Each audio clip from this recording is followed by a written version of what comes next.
Well, good evening. I'm Rick Dancer. Welcome to Get Real with Rick Dancer. And tonight we want to give you a bridge for sale for free, a bridge, a historic Hayden Bridge right here in Springfield, Oregon, actually Lane County, Oregon, just outside of Springfield.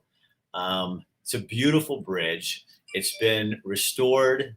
It's been purchased, and there's a really great story behind it. And we're going to have Julie and Chewy come on in just a minute and tell us about this bridge. But if you guys drive out Marcola Road and you look to the left, when you go by the Riverview Market, there's this really cool old bridge right there. Well, that bridge is what we're going to talk about tonight. They want to give it away, so we're going to talk about how that's going to work. But first, I want to bring on our sponsor, which is Priority One Heating and Air Conditioning. And this is Nick, the Priority One Heating and Air Conditioning expert. How you doing, Nick? Doing good. How are you, Rick? I'm good.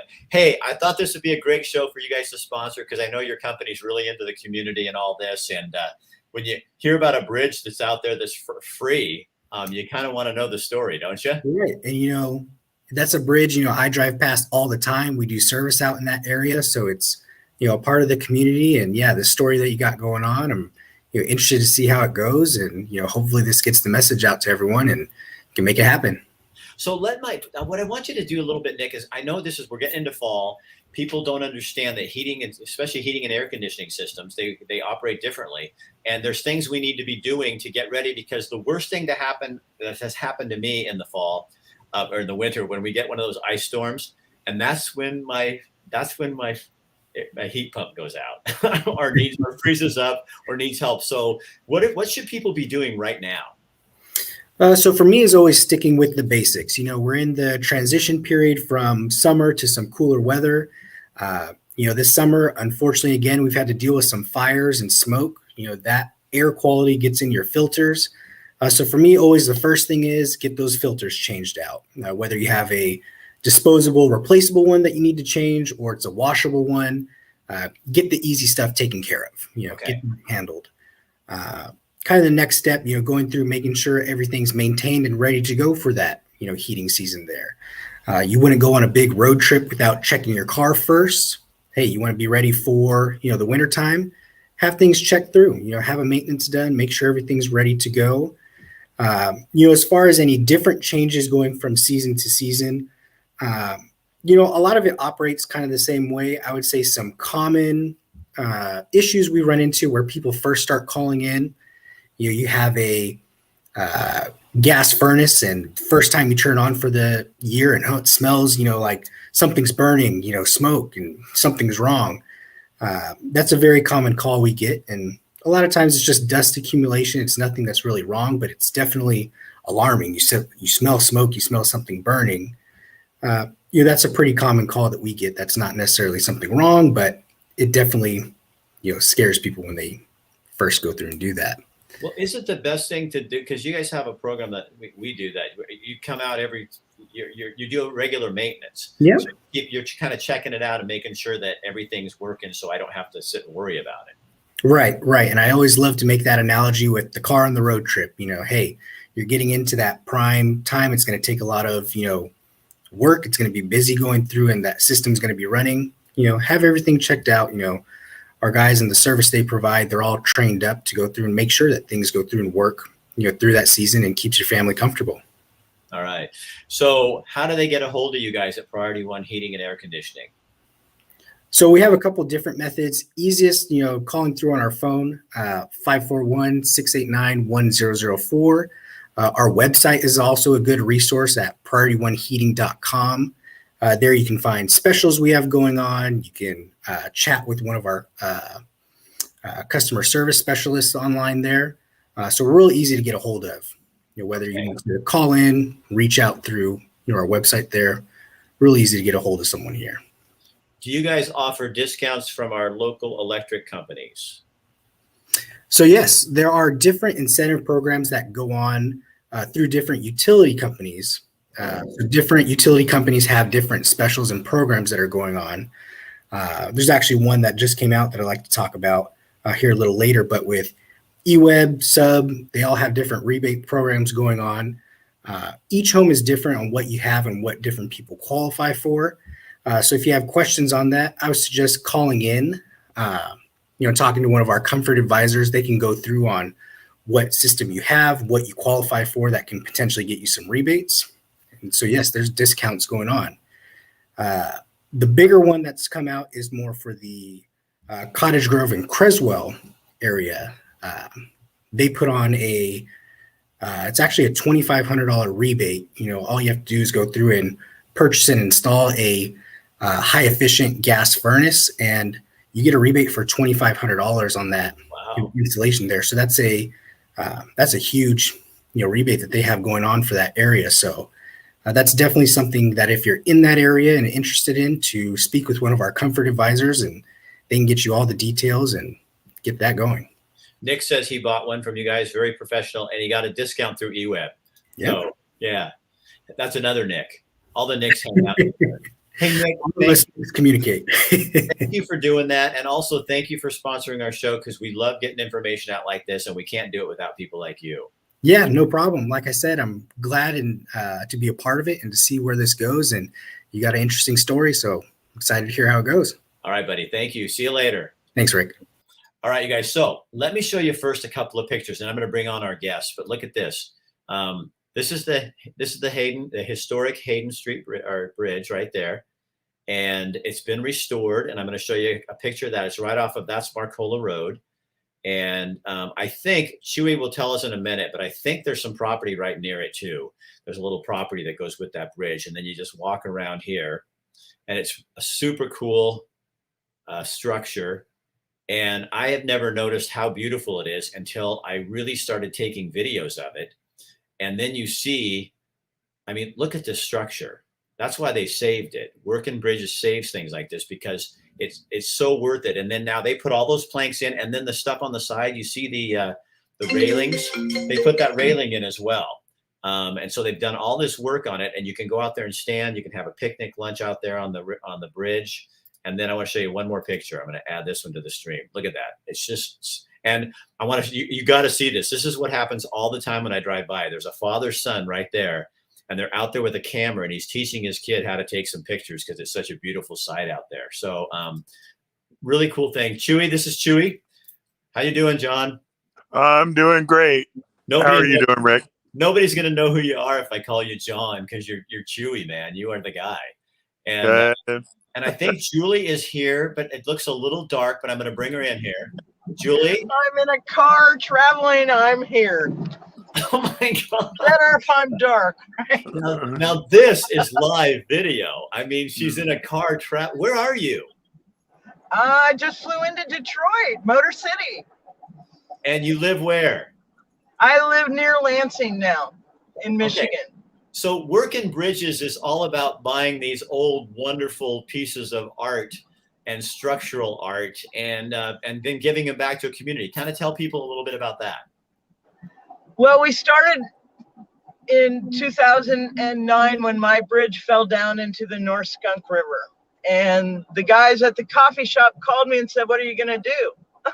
So it was up to me. And we started a nonprofit. We saved our bridge. It's in Delaware now. And we tried to save other ones. It's not very easy, though. This is not an easy thing to do. And but all good things are good, right? So, right. So what did you see in this bridge that maybe those of us who pass by it all the time didn't really notice?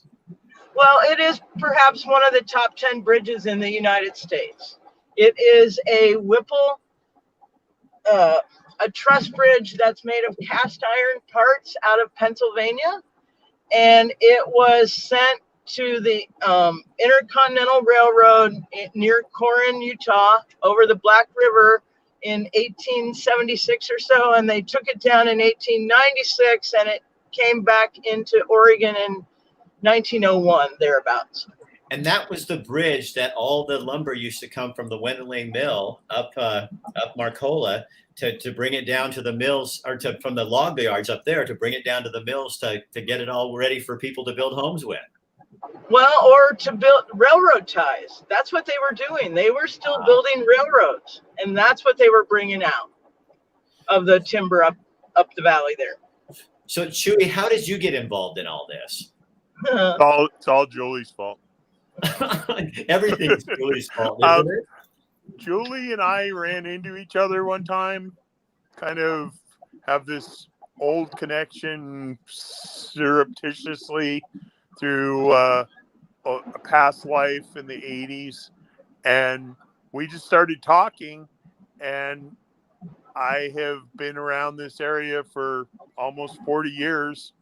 And we started talking, and I used to run the Sasquatch Brew Festival in Eugene. That's how I know you. And I did the country fair. I did the country fair for 35 years. I was on the board of directors there for 10 years. And Julie just talked to me, and I ended up kind of helping out and then taking over when Julie asked me to be a local representative, just because I know a lot of people. Right. And just so you guys know, the reason John's name is Chewy, if you have to ask, if you need me to explain it to you, then you are really, really out of it. You have never watched a Star Wars movie in your life.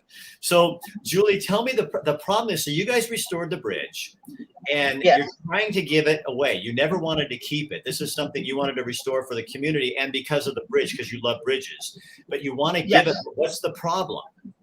Well, there's never been any area in the world that hasn't wanted their bridge to be owned by the locals. And so this really surprised me. What I think it is, Rick, is that Oregon is really organized with the action committees. So you don't have the same kind of grassroots stuff going on in other parts of the country, because it's all gone into committees where it's being worked on.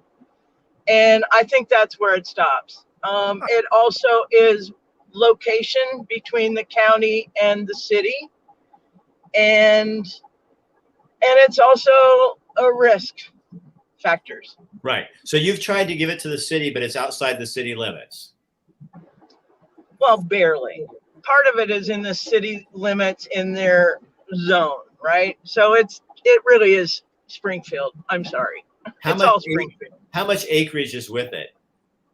We have 1.13 acres almost, right? Isn't that on both sides? All we have is the railroad area.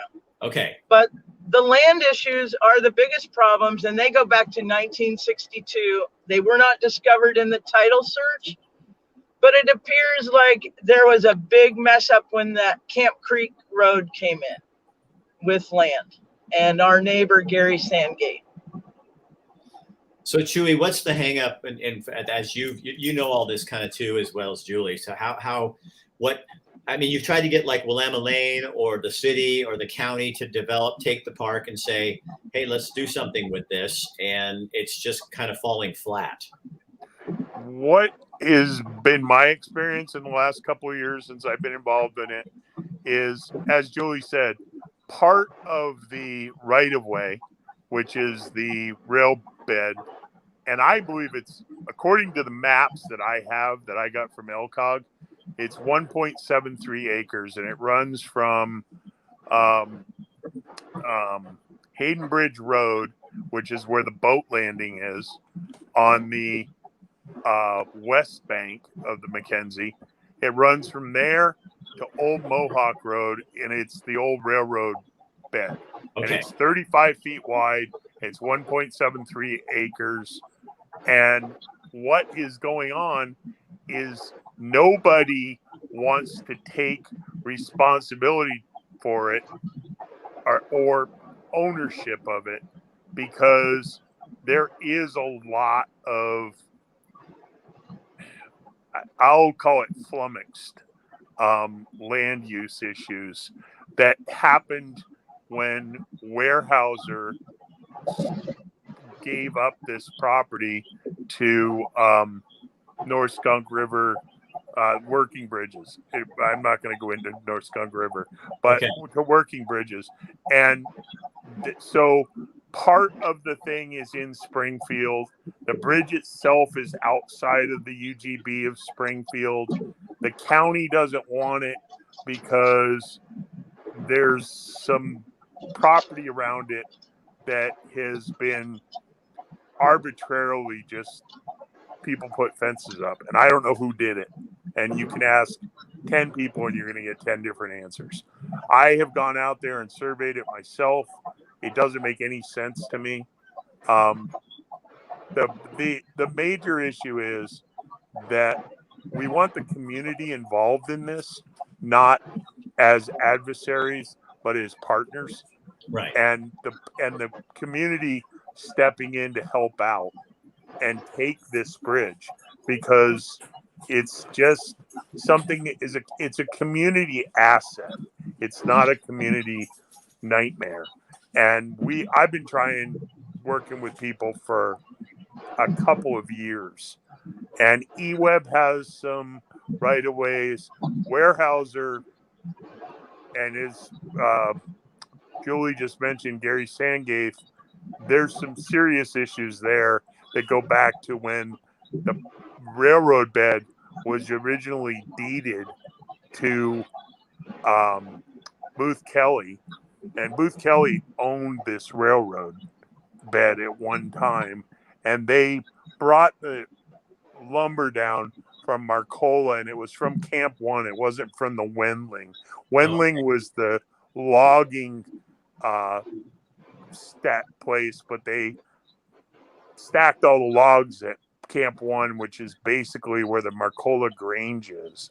So Julie, and Julie, is one of the big issues too, all the people that jump off the bridge, there's a liability, that people are worried about the liability of that. Is that a problem? Well, for me, if they want liability, they own the bridge. So the entitlement is shocking, Rick. That's my problem. It's just shocking. And it's generational, and it's what do you mean? What do parents you mean? drop the entitlement of the jumpers, of the people that think they own the bridge and that they can do whatever they want there because it had been so abandoned for so long. You know, even your old mayor jumped off it. This is generational. People jumped off that bridge. It's a great watering hole, but it's not theirs.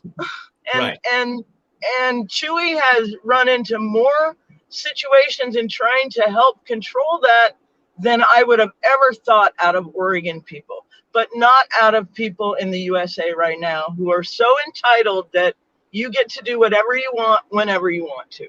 So you own the bridge, and you put up signs and say don't jump off it, and those people that are doing it are really trespassing, and absolutely, and they're not listening because they think it's theirs. And by thinking it's theirs, I'm just going to add some words here. You're keeping it from getting developed and saved, because if this somebody doesn't take it, you're going to have to rip the work that you've done. Do you have to take those boards off there and shut it down? Well, that is one option. You know, I don't know any other way to, leave it as a monument to the community. Our other option is just not to pay taxes on it and let the county get it in 3 years. That's an option.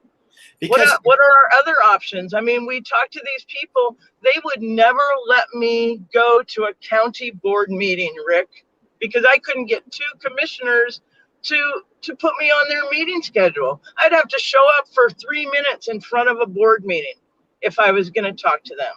Now, Pete Sorensen in the past was very helpful, but he wasn't the Springfield person, right? So here's, because you can dream about this. If everybody could get together, there's just a little bit of eWeb land there. There's that old Weyerhaeuser fish place right there. Nobody talks about that, Rick. We don't talk about that. I did a story on it, so I can talk all about it. And plus, on my show, I get in trouble anyway, so it just doesn't. I know, but they don't talk about it because it was supposed to have been taken out if it wasn't used. So Weyerhaeuser or whoever owned it, once they stopped using it, did not remove it. So now it just sits there without anyone taking control. Because how many acres is right there between eWeb and Weyerhaeuser and you? Do you know? I mean, about? Between on both sides of the I don't know. No. I can tell you this. There is approximately there's a road that comes off Old Mohawk Road I call it a stem road. Yeah. Gary Sandgate calls it a trespass road. But it goes from Old Mohawk to the river, where basically the Mohawk River conjoins with the Mackenzie. And between that and our property, there is approximately 7 acres, and Okay. it's all fenced off.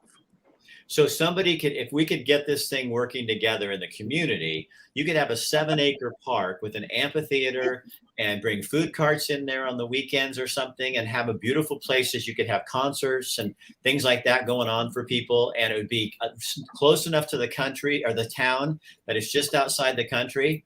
Oh my gosh, it's so silly that this is sitting here and that everybody's kind of covering their ass. You know what I mean? It's like everybody's just, nobody wants to deal with it. And then if you had someone like that own it, maybe there'd be more ways to manage the people. Yeah, but it really is our responsibility. Of course, there are more ways. If it is a public park, then it gets treated like a public park, right? I can't be out there enough. Chewy can't be there enough. It's wide open. We want people to go there and enjoy the views. My God, it is one of the most special places in this country is that view of that river. So And Julie, I will tell me this, Julie. Have you do this all over the country? So have you ever run into anything like this, except here in Oregon? Not like this. No, everywhere else, if I said I was going to own the bridge, they'd say, no, you won't. That's our bridge. Most people say, that's our bridge. You can't have it. And you want that. You don't want to have it. I do want that. Yeah. I do. You fixed it. I thought that would happen in Oregon. And I was so shocked by, again, it goes back to all the action committees and everybody's, they're waiting on these committees to do that. So the grassroots doesn't have to organize the same way as other places. Right. Well, here we have to talk about things over and over until it doesn't happen. Chewy, where do you see, where do you see that we in Oregon, we put obstacles in the way rather than removing things and saying, how do we get things done? Instead, we find out that's why it wouldn't work. That's all the reasons it won't work rather than how will it work. And it's just enough to drive you insane. I mean, I could bang, bang. I've been covering this kind of stuff for 30 years in news. And we ask so many questions on some things and we don't ask any questions on others. And it is maddening. Absolutely. Oh, they were happy when I took over. They didn't have to handle it anymore. But so here's some new news. We're here at the end of the year. We've had a young Lane College student step up and wanting to know more about the history and do a landmark. He's called everybody that Chewy has called, that I have called. So he's poking around the bushes again from a young person standpoint. There are a couple ways out of this. We could make it a club. We could start a nonprofit that is a club with dues that everybody then is an owner of that bridge, right? There's a couple ways. We could start a new nonprofit in Oregon and try to build that up. But we need more than just a couple of us.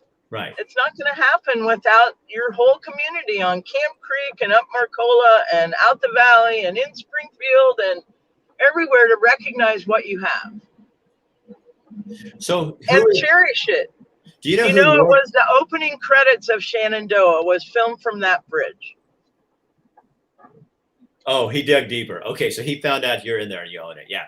Matt Kendall's a local realtor. He's a real good guy. And he just found out, Julie has it. So it'd be just great if I had some nonprofits write me today and going, how does this work? I said, well, watch tonight because I really don't know. That's why we're having a show so people can talk about it. But could a nonprofit take that on? Please. I mean, like Mothers Against Drunk Driving or some organization and create something out of that? We were going to give it to BLM at one point. Black Lives Matter. I was in negotiations with them. I have talked to several nonprofits in the area. Nobody wants to take on the issues around it, which are mostly, as Julie referred to before, they're land use issues. Right. They're not, and the problem is nobody will own. You said Weyerhaeuser fish ladder. That fish thing was originally built by Weyerhaeuser. Right. They sold it to another company called Ortho Kill, and they are the people who last owned it. I called OWEB, Oregon Water Enhancement Board, to ask about it. I've called our Oregon Department of Fish and Wildlife. Nobody will claim that bunker. And that bunker, I call it a bunker because it's where they would pump the fish from across Old Mohawk Road down into that. They would pump water in off the Mackenzie to get the fish to temperature, and then they would release them. It was a fish hatchery in It was effect. a fish hatchery. I did a story on it. I mean, Yeah, when I first came to town 30 Yeah, years and ago. and so here we are, and I challenge you to find out who in fact owns it, because I've talked to eWeb, I've talked to Weyerhaeuser, everybody, and I'm like, okay, so nobody owns it. The interesting thing to me is that part of the right of way of the railroad goes over the top of it, so I have no idea how that thing was ever put in there, because it's actually the bridge. One of the actual struts of the bridge is sitting just off the corner of it, and they had to pour that bunker underneath the bridge. And as Julie was talking about the entitlement part, I've been hit in the head by kids out there with rocks. Are you kidding? And somebody decided that he was gonna, tell me whatever he thought he could tell me, and then he threw a rock and he hit me in the head, and that didn't go well for him. I mean, and he called his mommy, and she came down, and I called the sheriff, and those people are trespassed forever. And you know what? This doesn't need to be problematic. What it needs is solutions, Rick. And I think you really hit that on the nail on the head. In Oregon, people want to tell you why it can't happen, Right. not how it can happen. Right. And what we need is how it can happen. Right. Because this is. And honestly, it's done. It's done. The bridge is done. You did all the work. Julie we put 150 grand into it, and I did a lot of the work. We hired the specialist. It wasn't that hard. It wasn't a typical bridge restoration because the bridge didn't need restored. So you did all this work. You do this thing, and then the hardest part is getting Oregonians to take something for free. Yeah, isn't it great? Pretty much. I mean, how insane is that? Well, maybe Matt Kendall, he has access to records. Matt, if you could find out who owns that property, and then we could get you involved with Chewy because he's here locally, or anybody else out there that wants to do something like this.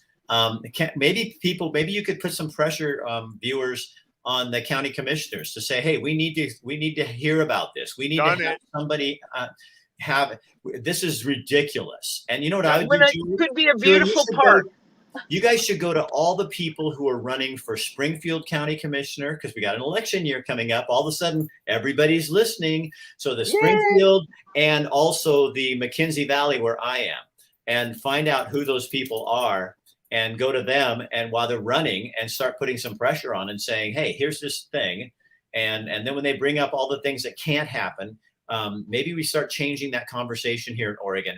Instead of looking at why things, my parents always told me, Rick, quit looking at why it won't work. My business coach says, would you change the story and start looking at what is possible? And that's when things open up. And we need to stop. We have plans for that park that were done by a landscape architect in Eugene. And it's a beautiful potential park for people. You have to understand it would have a playground for children that isn't available right there. Yep. You've got the lovely people at the market just across the Riverview Market. They were always there for me. Shout out to Rhonda. And then you got the child center right there where kids, some of the most mistreated children in our community are there, and they could go over there and enjoy this park, and all the neighbors from Marcola, from Springfield, from Eugene could come out to a concert and spend time out there. I go stand on the bridge and just look out at the water, and it's the most relaxing place. This is absolutely insane. Insanity seems to be the paramount ideal here. And I'm just going to say this, that bridge is something that is such a community asset. I know people who grew up out in Thurston who literally went to that bridge and they never jumped off it. They never did that. They went down and they swam underneath it. Yeah. I have gone down there and cleaned up garbage myself. There's people from eWeb who literally go down there and clean up trash. And we're trying to do something. And we shout good when there's only 1 or 2 needles, right? Right. Yay, good job. Yeah, exactly. There's such an asset here that, all somebody has to do. And, I'm watching Matt Kendall's. Matt Kendall, my phone number you can get from Rick. Yeah. Call me, because I'm watching the conversation, your comments. Uh-huh. You are absolutely right. And what you're missing is the backstory. And you're looking at the records. You're looking up Lane County. Lane County is Jane Burgess, who used to be at Lane County, is my cousin. And that was one of the best conversations I ever had just before she retired. And, there's a whole lot here that's for the community. Rick, you've brought up several times the amphitheater idea. That's something that we've been floating since Julie and I first talked about this. And, there is 3.65 acres that are right next to it that are a natural amphitheater that sit up against the back of that fish hatchery. Yeah. And it's fenced off, and nobody, not one person, will tell me who owns that 3.63 acres. Well, that's the job we have to find out. Somebody out there needs to help us find who owns that. Well, and Matt may be the person. And Matt, if you give me a call, or anybody gives me a call, I'll tell you what I know. And I know a little bit different things than Julie does. And Julie has the whole history. I have the last 3 years being involved. And just whoever spoke about Jay Swafford, he does have the full accurate history of this bridge. And we could go ahead and do a National Historic Register listing for it. It could be a landmark. Those are things that could happen. But you just want the community to buck up and take it and go do all that stuff itself and let us have the pride. It's our bridge. It's not yours. I mean, you bought it to give to us, Well, I've thought about moving an RV out on it and just saying, okay, it's mine. How do you like that? Well, Chewy and Julie, thank you so much for being here and talking so openly about this. And first, Julie, thank you for seeing the value in something historic like that, because I just want to think about all the guys and the women whose lives depended on that bridge to get things over. And I wish I had the old pictures. I couldn't find them. But if you guys see the Hayden Bridge page on Facebook has all the old pictures that Jay Swafford has given us and other people in the community. So that's a good repository of the history that we've found. Kim Mast and Jay, they would all have worked with us to build up the marketing and the story and everything, but we can't do it until the community is really a part of it. So okay, you guys, we'll help out however we can. All right. Well, I appreciate your time, both of you. Okay. All right. Thank Take you, care, Rick. Chewy, if you guys want to put any information, Julie, also go in the comment section. You can write things, how people can get to those pages and stuff, and they'll see it because it'll go to everybody that's watching. Okay. Thank you. And you have we can send out a press release to anybody, but you're hitting our target market. Right. It's my neighbor. The neighbors. I care about that. I like old things, I'm old. Hey, Bridge, I like old things. Would you like to buy a bridge, Rick? It's $1. Yeah, I'll take that bridge. Yeah, there we go. Awesome. You heard him, Chewy. I did. I'll be in touch, Rick. We'll help you. I'm going to change the name. It's going to be the Get Real Hayden Bridge. See you guys later. Be well. All right, you too, buddy. Nice seeing you. Oh, you guys, is that crazy? That is so Oregon. You guys, we have to change that. Oh, my God. I mean, I have never thought about it that way. to articulate it. That just kind of came out. But we're a state that is becoming more about what we can't do than what we can do.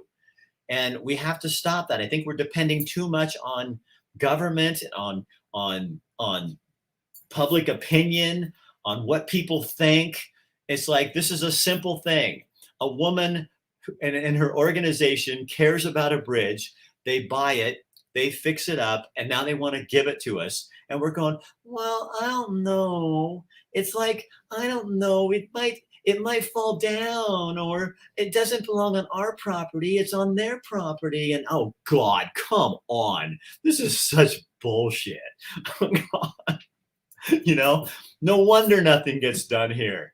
You know, no wonder we're all sitting here with our hands under our ass and doing nothing. Come on, get off your dead ass and take the free bridge. God, oh God. You know, Lane County commissioners, get the girl on there, the woman, whatever. Get her on there. Get Chewy in there talking to you. Find out what's going on. You've got a beautiful park you could be using. And you don't have to spend any money. I bet we can even find people that'll do it for free. What we need is you to get out of the fucking way. So that's what you need to do. Just get out of the fucking way. I knew you'd like that, Chewy. All right, you guys have a good night. We want to thank Priority One Heating and Air Conditioning for sponsoring our show. This was good. This is like community conversation. Share this on your pages, and you can title it, "What the hell is going on?" Have a good night. I'm going to give you one more just to kind of add it to this thing. Look at that. Look at that beautiful thing. The artwork that goes into this. I got to show you something. Here's another one. This is the one I really love. Did I get more of that? No. Okay, but where is the here? Maybe this is the shot. I want to, yeah, here. Look at that right there. Wait. Oh. Dang, here, I know how to do this. I'm a professional. Look, right here. That's the money shot right there. See that intricate design up on the top there? It has the words of the company that made it. And look at the design on that bridge. And that's something we're just gonna let sit there and rot? No, not acceptable. Well, thanks for watching. Tomorrow night, we will be here with Veterans Legacy. A really cool organization in town that helps homeless veterans find a place, get their lives back together. And the way they do that is by taking them out to the Alma work camp. And they've just joined forces with another agency in town that does the same thing. So we'll find out tomorrow how all this is going to work, but we're going to get our homeless veterans off the street and get them the help that they need. Because it is so bad that we allow veterans to live like that. What's really weird is that the city of Eugene owns that Hayden Bridge boat ramp. Looks like a whole lot of bureaucracy. And therein lies the problem. Your government digging its heels in and dragging the bodies with it.